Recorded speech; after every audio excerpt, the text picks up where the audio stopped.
Ready? 1, 2, 3.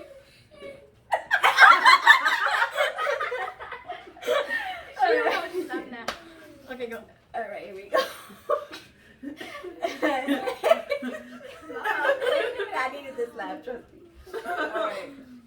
Hey guys, welcome back.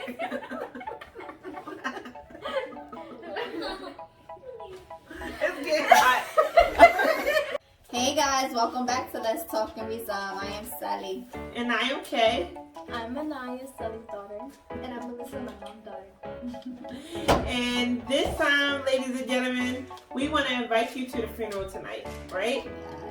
We want to say rest in peace. Rest in peace to 5 things we are no longer dealing with this year or ever, right, ladies? Right. So let's tell them 5 things we ain't no longer dealing with, right? Yes. Sally, give them the first thing we want to give them. Betrayal. All right, so let's talk about betrayal, ladies.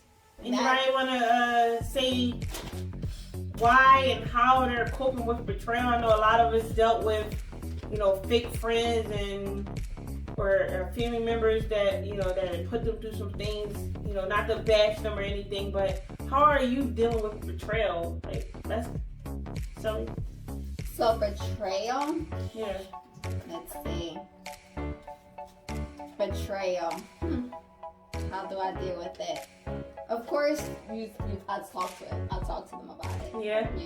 And if that doesn't get resolved, then sometimes it's best to cut them loose. Mm-hmm. So that's one way. You? Okay. Have you ever been betrayed? Yes. Okay. What was your experience? How did you deal with it? I was disappointed because I put my trust into someone and they betrayed me, went behind my back, and did the things that they did to me.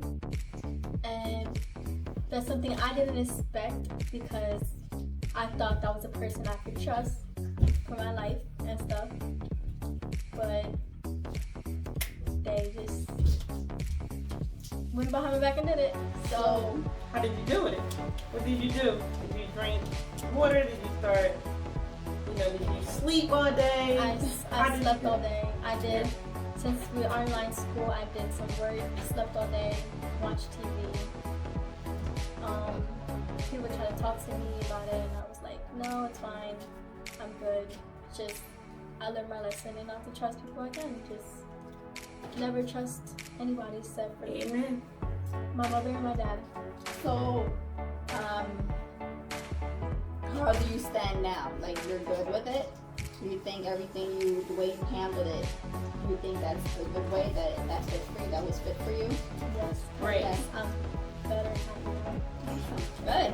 I'm happy. What about you? Personally, I'm a person that's more to myself. Like, she knows I don't really say nothing about anything. But the way I cope with it is I just really talk to my best friend about it. She gives advice. Or I just personally just lay down, listen to music. I'm a chill person, so Right. I kind of don't really talk about it. So I just had to figure out a way to actually cope with it. So I'm still learning how to cope with it. okay, and that's good. So is there any way? Are you still dealing with it now? Mm, So you were able to manage I was it. able to manage it. Awesome, great. Is there any other way that that I can help you with, or is there another way that you can help yourself with of how to manage those things, those situations? I feel like I should be more open, talk more about it. Right. And I want to give you my way of how I cope with betrayal. I watch movies or, try to just call my close ones up and, do things, go out. So, number 2, we want to give you neglect. How do you do with neglecting? When you sometimes when we get into you see that we're like, okay, someone betrayed us sometimes, or made us feel a certain way about ourselves or something. So when we get into these ways, you know, we get these knots in our stomach. You know, we get depressed. You start neglecting yourself. Yeah. You know, you don't take care of yourself in a way.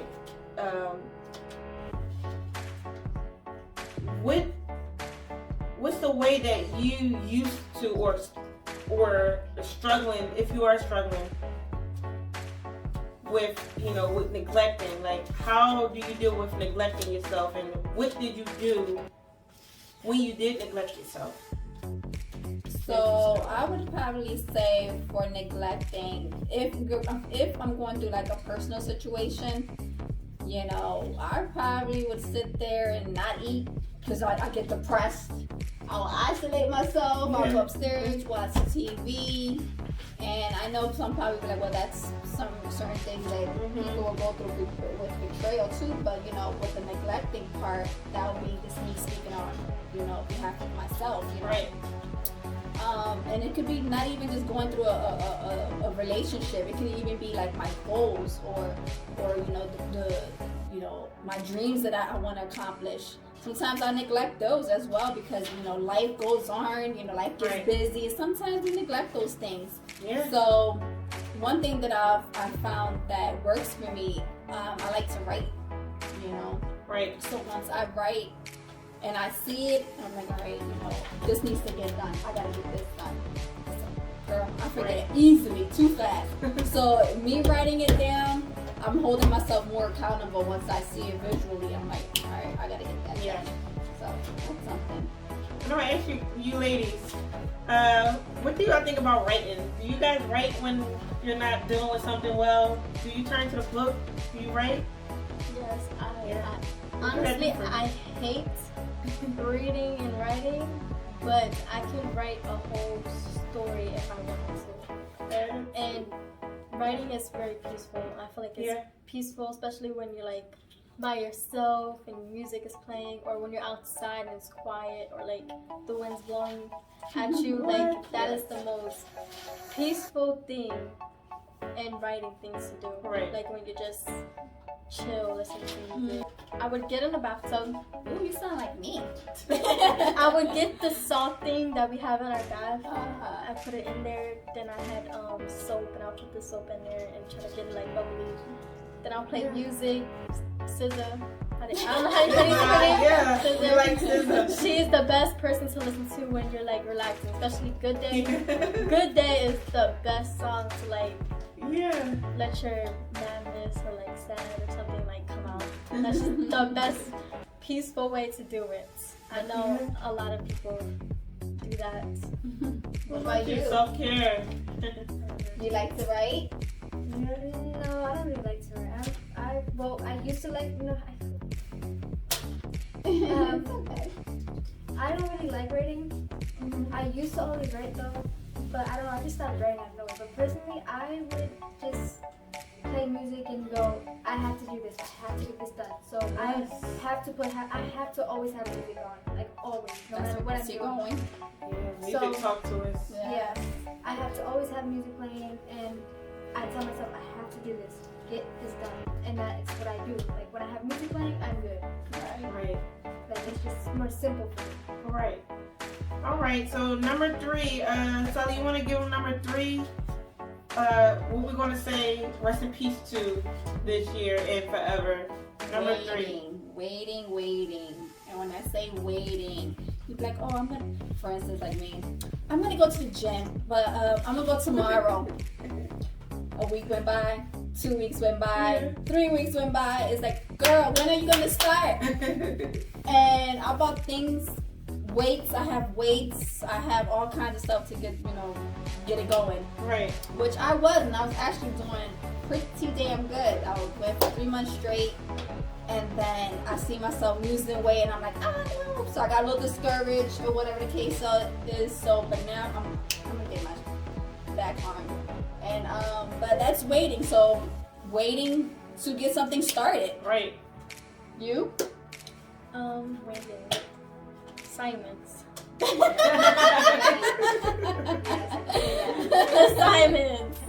Oh yeah, assignments for school, huh? I'm talking about. Assignments. I get them done, yes.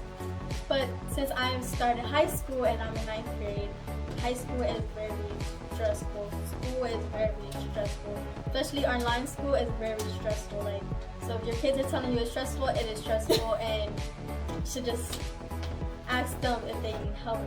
They ask me if I need help, and I say no because I'm not the type of person to want help. I would want to try by myself.